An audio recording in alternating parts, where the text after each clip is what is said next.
श्री महाप्रज्ञ गुरवे नमः। जिसके सांसों में रहता है शाश्वत शांति का स्पंदन, उस महाप्रज्ञ को वंदन, उस महाप्रज्ञ को वंदन।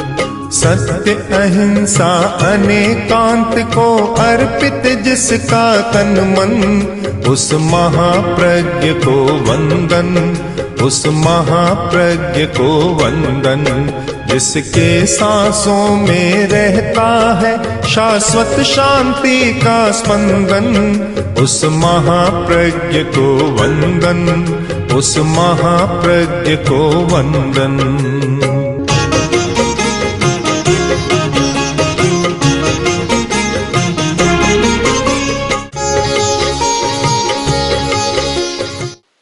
एक बहुत चिरंतन प्रश्न मनुष्य के सामने रहा और समय समय पर प्रश्न पूछा जाता रहा कि भाग्य को बदला जा सकता है या नहीं।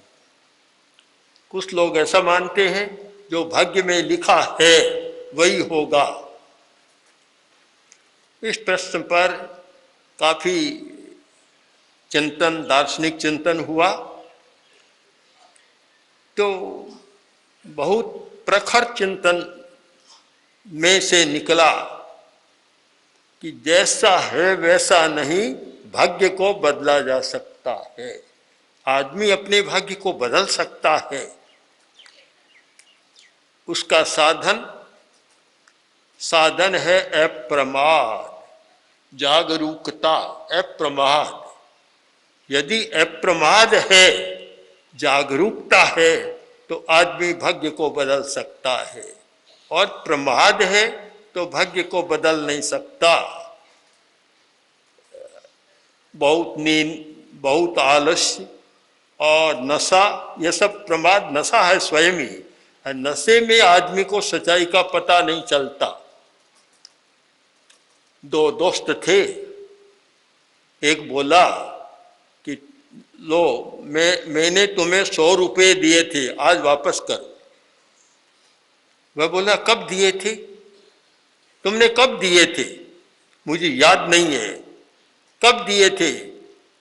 क्या फलां दिन दिए थे? क्या मुझे याद नहीं है। तब बोला याद कैसे रहे, उस समय तुम नशे में थे, पिया हुआ था, तुम्हारा शराब पी हुई थी, नशे में थे, तब पता कैसे चले। उसने कहा ठीक है, मैं सोचूंगा, ध्यान दूंगा। दूसरे दिन फिर मिले और बोले लाओ 100 रुपये। कि तुम्हें पता नहीं मैंने 100 रुपये तुम्हें दे दिए थे।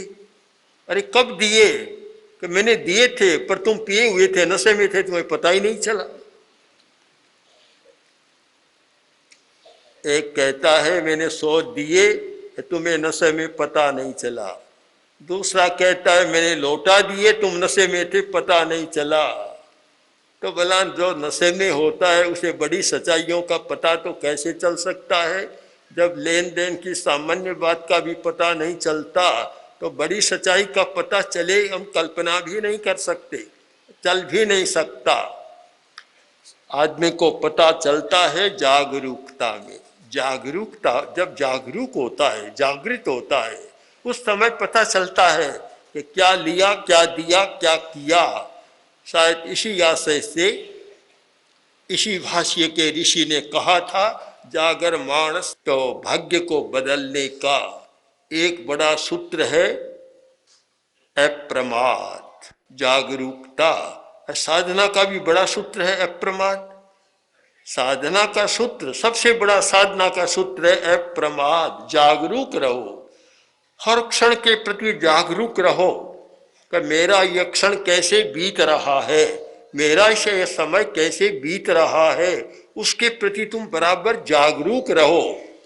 अगर सो गए तो फिर पता नहीं चलेगा, और सो गए तो मारवाड़ की राजधानी की कहावत है कि सूता के पाड़ा जने। सो गए तो फिर पाड़ी नहीं होगी, फिर पाड़ा ही होगा। बदल दिया था, एक नींद में था, दूसरा जागता था। अब दोनों की भैंस ब्याही, एक के पाडी एक का पाडा। तो जो जागता था उसने बदल दिया, इधर पाडी कर दी उधर पाड़ा कर दिया। जब कोई दूसरा उठा पूछा रे क्या हुआ, कि देख लो ये तुम्हारे पाडा ये पाडी, कि ये तो लगता नहीं कैसे हुआ, कभी सूतांगे तो पाडा ही जने, जो सो रहा है उसके तो पाडा ही होता है, पाडी कैसे होती है। तो जो सोता है वह अपने अस्तित्व की सुरक्षा नहीं कर सकता और आगे भी नहीं बढ़ सकता और भाग्य का विकास भी नहीं कर सकता। इसलिए सफलता का भाग्य के निर्माण का सूत्र है जागरूकता। निरंतर जागरूक रहो, सावधान रहो। सावधान होता है तो परिवर्तन आ जाता है।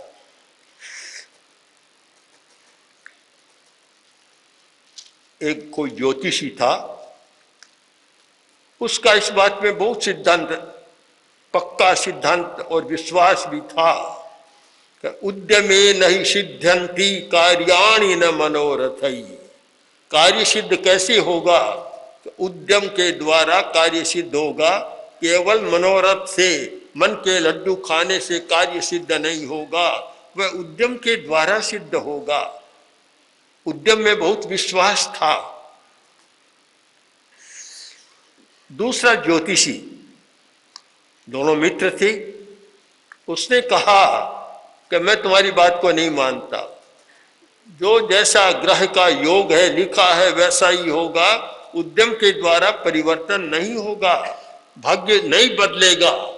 अब दोनों में विवाद था, तो दोनों बैठे और जो दूसरा ज्योतिषी था, जो भाग्यवादी था, वह बोला कि लाओ तुम्हारे बेटे की जन्म कुंडली लाओ।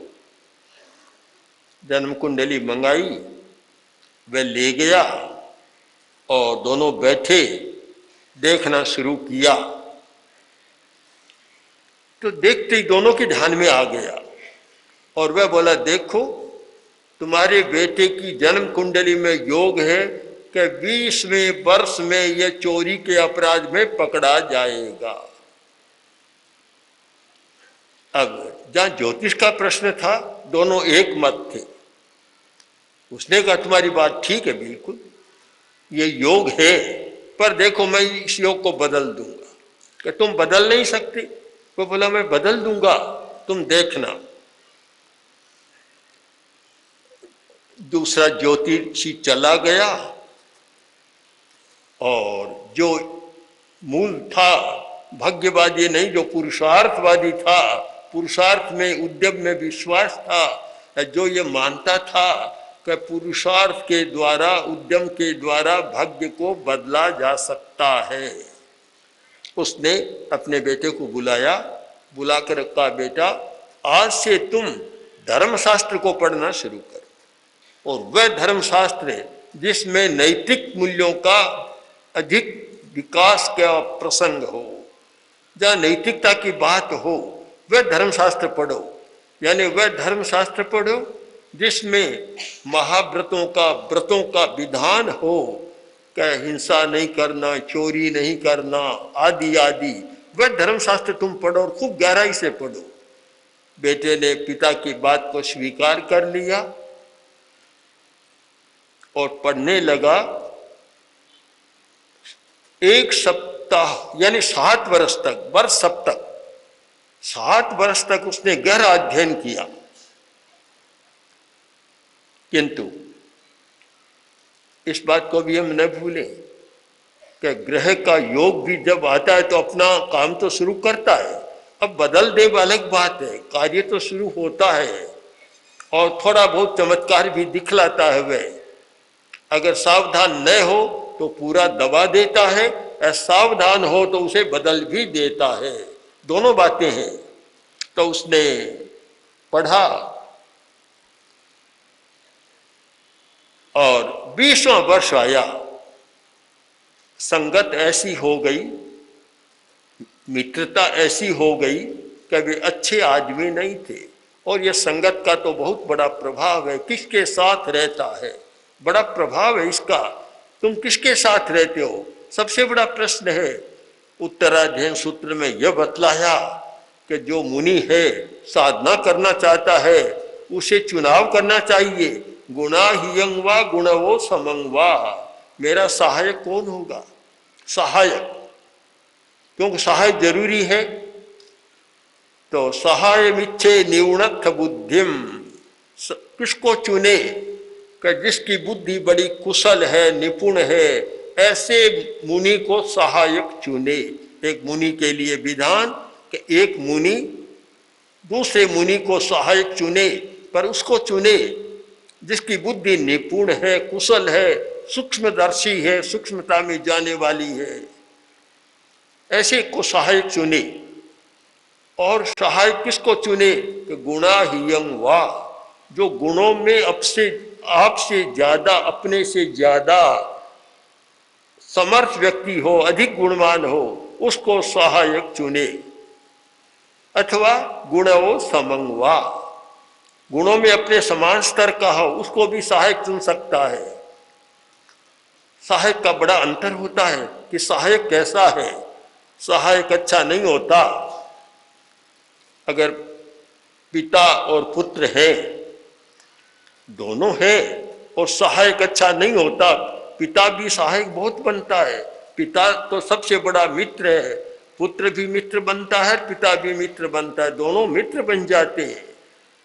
ये चाणक्य ने कहा, प्राप्ते तो 16 वर्षे पुत्रम मित्र वदाचरेत। जब पुत्र 16 वर्ष का हो जाए तो उसे अपना मित्र बना लेना चाहिए, मित्र की तरह उसके साथ व्यवहार करना चाहिए।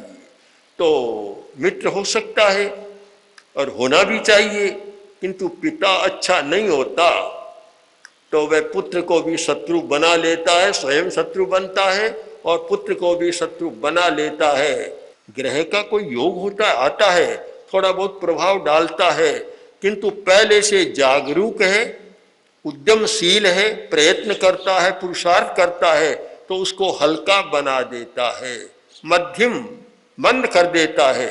हर वस्तु की 2 अवस्थाएं होती है, तीव्र और मंद, तीसरी भी है मध्य। तो तीव्र और मंद, कोई भी कर्म किया हुआ है उसे भुगतना होता है, जो कर्म किया उसे भुगतना तो पड़ता है, किंतु आदमी अपने पुरुषार्थ के द्वारा उसको मंद कर देता है, मंदता आ जाती है। बड़े बड़े लोग अपराध कर लेते हैं, चोरी कर लेते हैं, कबन और घोटाला कर लेते हैं। प्रश्न होता है कि इतने समझदार, इतने पढ़े लिखे लोग ऐसा काम क्यों करते हैं? बड़ा प्रश्न है, सबके सामने ये प्रश्न है कि एक अनपढ़ आदमी जो काम नहीं करता, एक बहुत पढ़ा लिखा आदमी कर लेता है। क्यों करता है? क्या वह जानता नहीं बुरा है? क्या वह नहीं जानता इसका परिणाम क्या होगा? क्या वह नहीं जानता कि कभी पकड़ में आ गया, कभी सीबीआई की चोट में आ गया तो क्या होगा, कभी रेड हो गई तो क्या होगा? वह जानता है फिर भी कर लेता है। कारण कि भाग्य उसका उल्टा हो जाता है, मोह के कारण भाग्य बदल जाता है। अगर मोह को हम उपशांत करें तो बुरा भाग्य भी अच्छा बन जाता है, और मोह को तीव्र बनाएं तो अच्छा भाग्य भी बुरा बन जाता है। भाग्य की चाबी हमारे हाथ में है, न कोई विधाता की जरूरत, न किसी और की जरूरत, चाबी हमारे हाथ में है। और व्यक्ति को स्वयं को निर्णय करना है कि मुझे अपने भाग्य का निर्माण करना है, कैसा करना है। रात दिन लड़ाई झगड़ा कलह कदाग्रह करते रहो तो घर का भाग्य भी बदल जाएगा, घर भी नरक बन जाएगा। और यह प्रयत्न करो कि शांति रहेगी, लड़ाई झगड़ा नहीं होगा, कलह कदाग्रह नहीं होगा, तो घर फिर स्वर्ग बन जाएगा। कहानी तो बहुत लंबी चौड़ी है, उतनी कहानी में न जाऊं मैं। एक सेठ की पुत्री, बहुत बड़ा सेठ धनी था, उसकी पुत्री तो ऐसा स्वभाव हो गया लाड लाड प्यार प्यार में, कभी किसी को मानती नहीं। आखिर ससुराल में गई तो वहां भी बड़ा बवंडर मचा दिया और सारे घर को जैसे नारकी बना दिया। और उसी लड़की को पिता ने अपनी युक्ति के द्वारा जब बदला, वह बदली और बदल कर वापस घर में गई तो सबको लगा कि यह तो स्वर्गीय है, घर को स्वर्ग बना दिया। यह हर व्यक्ति के लिए चिंतन का विषय है। जहाँ 1 से 2 है, चाहे पति पत्नी, चाहे 2 से 4 कोई परिवार है, परिवार छोटा बड़ा है, और तो क्या, एक बड़ी बात कही 10वें कालिक सूत्र में कि एक साधु भी संग में आता है, साधु संग में सम्मिलित होता है और स्वयं वह दीक्षा का अनुभव करता है तो उसको कैसा लगता है। अब किसी से पूछो कि तुम मुनि बने हो, अब मुनि जीवन तुम्हें कैसा लग रहा है, वह सकुचाता हुआ उत्तर दे या न दे, किंतु एक मनोवैज्ञानिक ढंग से उसके मन का विश्लेषण करते हुए आचार्य ने कहा, आगमकार ने कहा कि अगर वह दीक्षा में रम गया, दीक्षा में आनंद का अनुभव करने लग गया तो देवलोक समानो ये पर्यायो महेशिनम, तो उसका पर्याय देवलोक के समान है। वह अनुभव करता है कि मैं मुनि क्या बना हूं, मुझे द्वैलोक का स्वर्ग का सुख प्राप्त हो गया है।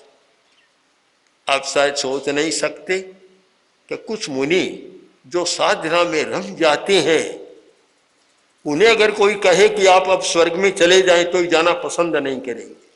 स्वर्ग तो मेरे पास है, मैं कहाँ स्वर्ग में जाऊंगा, कोई अपेक्षा ही नहीं रहती। इतना सुख का अनुभव होता है और इतने सुख का अनुभव, उसी सुख का चित्रण करते हुए आचार्यों ने अनुभव के आधार पर कहा कि जो एक राग द्वेष को उपशांत करने वाले मुनि का सुख है, ऐसा सुख न राजराजस्य, ऐसा सुख चक्रवर्ती को भी नहीं, जिसके पास बहुत संपदा है, अपार वैभव है और विशाल पृथ्वी का आधिपत्य है, सब कुछ है, पर उस मुनि की तुलना में वह सुख कुछ भी नहीं है।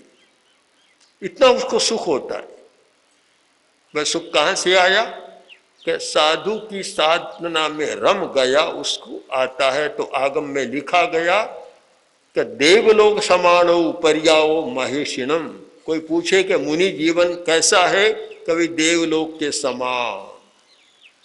हम हर बात को अनेकांत की दृष्टि से देखें। एक साधु बना और मन रमा नहीं, भावदेव जैसा, प्रश्न आता है ना वह व्याख्यान भावदेव नागिला का, तो भावदेव जैसा बन तो गया पर मन नहीं लगा साधुत्व में और एकदम तालाब में रहता है।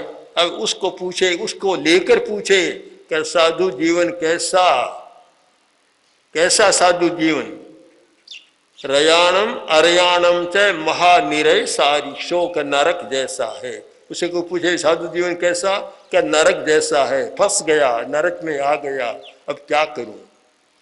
दो मुनि के दो अनुभव और दो उत्तर।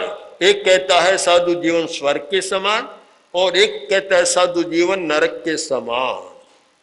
वैसे ही होता है, एक लड़की की शादी होती है और ससुराल जाती है, हर कोई पूछे तुम्हारा ससुराल कैसा कि नरक है बना बनाया। एक कहीं जाती है, दूसरी कहती है कि मेरा ससुराल तो स्वर्ग है। अब यह स्वर्ग और नरक का अनुभव कहाँ से आया, कहाँ से आया? अपने भीतर से आया। जिस व्यक्ति ने अपने भावों पर, संवेगों पर नियंत्रण कर लिया, उसके लिए तो सारी पृथ्वी स्वर्ग बन जाती है। और जिस व्यक्ति का अपने संवेगों पर, अपने इमोशंस पर, अपने संवेगों पर नियंत्रण नहीं है, उसके लिए सारी पृथ्वी नरक के समान है। आखिर हम निर्णय करें, हमारा भाग्य किसकी मुट्ठी में है, हमारे भाग्य की डोर किसके हाथ में है? आखिर उत्तर होगा कि अप्पा कत्ता विकत्ता ये आत्मा के हाथ में है।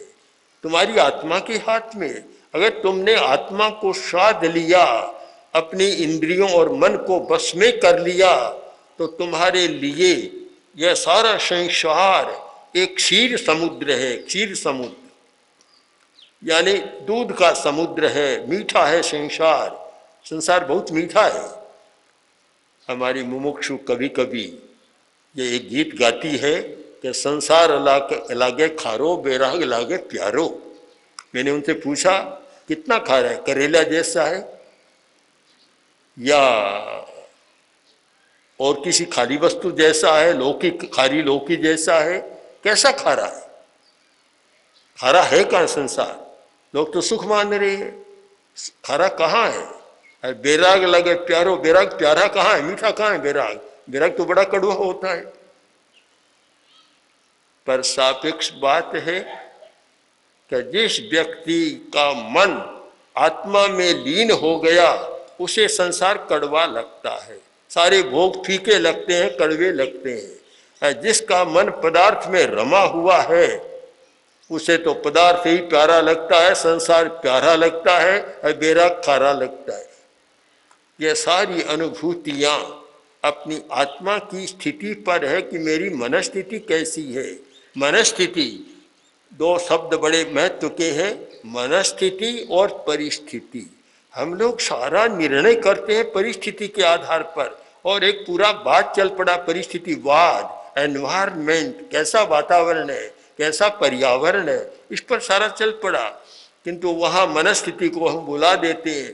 कोई परिस्थिति पर किया गया निर्णय सही नहीं होता जब तक परिस्थिति और मनस्थिति दोनों को मिलाकर हम कोई निर्णय नहीं करते, तब तक सही निर्णय नहीं होता।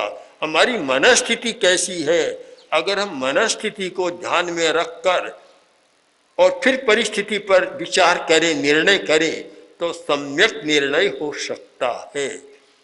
इसलिए जो व्यक्ति मनस्थिति को समझता है, मनस्थिति को बदल सकता है और मनस्थिति पर अपना अधिकार रख सकता है, वह अपने भाग्य को बदल सकता है। भाग्य को बदलने की छोटी सी चाबी, छोटा सा सूत्र कि तुम मनस्थिति पर जागरूक रहो, ध्यान दो कि मेरी मनस्थिति कैसी है। क्या मैं नकारात्मक भाव में जी रहा हूँ? क्या उल्टी ऊंधी बातें सारी दिमाग में आ रही है? वो सारा दिन नकारात्मक भाव में बीतता है तो समझ लो तुम्हारा भाग्य का चक्का भी अब उल्टा घूम रहा, उल्टा चल रहा है। और सारे दिन सकारात्मक भाव, अच्छे भाव, उल्लास का वातावरण, परिस्थिति, प्रसन्नता, तो समझ लो तुम्हारा भाग्य और आगे बढ़ने की दिशा में जा रहा है। इसलिए यह निर्णय सही है कि भाग्य को बदला जा सकता है। और यह कर्मवाद के द्वारा, जैन आचार्यों ने कर्मवाद पर बहुत विस्तार से काम किया, इतना किया कि शायद विश्व में भी कर्मवाद पर इतना कार्य शायद किसी ने नहीं किया, इतना किया। तो कर्मवाद के द्वारा भी यह समर्थित बात है कि आदमी अपने पुरुषार्थ के द्वारा भाग्य को बदल सकता है, बुरे भाग्य को अच्छा कर सकता है और अच्छे भाग्य को बुरा कर सकता है। चाबी हमारे हाथ में है। इसलिए हम थोड़ा इसको समझकर और अपने भाग्य को अच्छा बनाने की दिशा में प्रस्थान करें तो सचमुच हमें अलौकिक सुख प्राप्त हो सकता है। ओम आर्हम्। ओम श्री महाप्रज्ञ गुरवे नमः। ओम श्री महाप्रज्ञ गुरवे नमः। ओम श्री महाप्रज्ञ गुरवे